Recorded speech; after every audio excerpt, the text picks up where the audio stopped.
are going to unbox and go over the new features of the VOS Train 2.0. Here we go.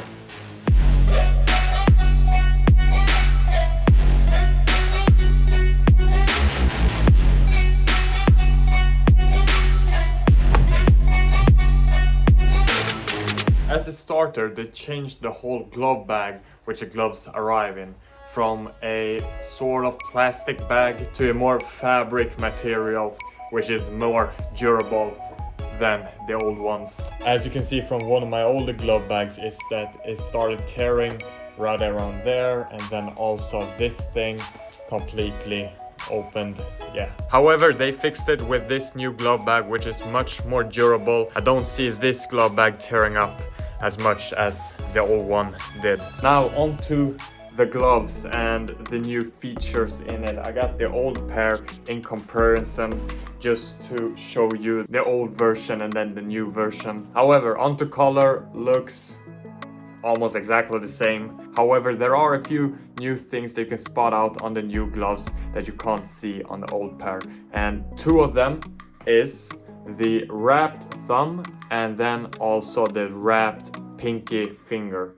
That's something that caught my eye immediately when I saw the new pair. The idea is that the non-grip palm is supposed to be in contact with the ball all of the time. As you can see, if we take a closer look, now this is going to get tricky because I'm a one-man producer here. But if you look at the pinky on the new one, you can see that it's always in contact.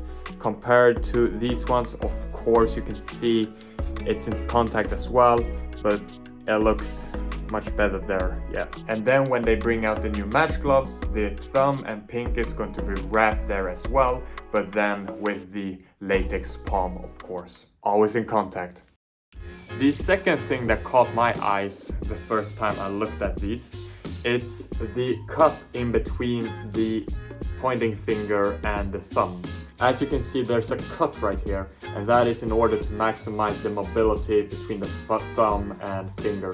Now, I can't really compare it with the old ones because I've worn these for a few months, maybe 3-4 or something, and obviously they are going to be a bit more loose because I've worn them much more than these ones, so can't really compare them side to side. However, I do feel and think that the cut in between here gives you a bit more mobility, which then leads to more control over the ball. And you know, if you've worn the non-grips, is that it's you catching the ball, and obviously with more mobility it should be, I don't want to say easier because using the non-grips is difficult no matter what, but it should give you that bit of mobility in the fingers then in order to actually properly get your hands around it, around the football. How many changes can you spot on the backhand of the gloves?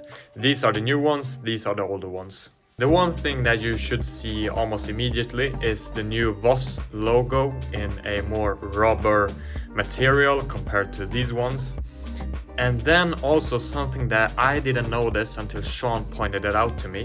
If you look at the fading towards the fingers, you can see the VOS logos, the backhand rubber things, are fading towards the top of the fingers compared to the old models where it didn't fade at all. So obviously it looks cooler, I would say, but there's also an idea behind it, and that is to reduce the weights almost. Now, these things are probably not heavy at all, but the idea is to take off any unnecessary materials on the gloves. Sean, comment down below if I said something wrong. I think that was what you said to me in England. And now onto the palm. So obviously, as you know, the non-grip palm with, I have no idea what it's called in English, but the thing, whatever it's made out of. We have got a 3 + 3 millimeter thickness on the gloves. That is because that should be exactly the same thickness as you got in the match gloves with the latex on.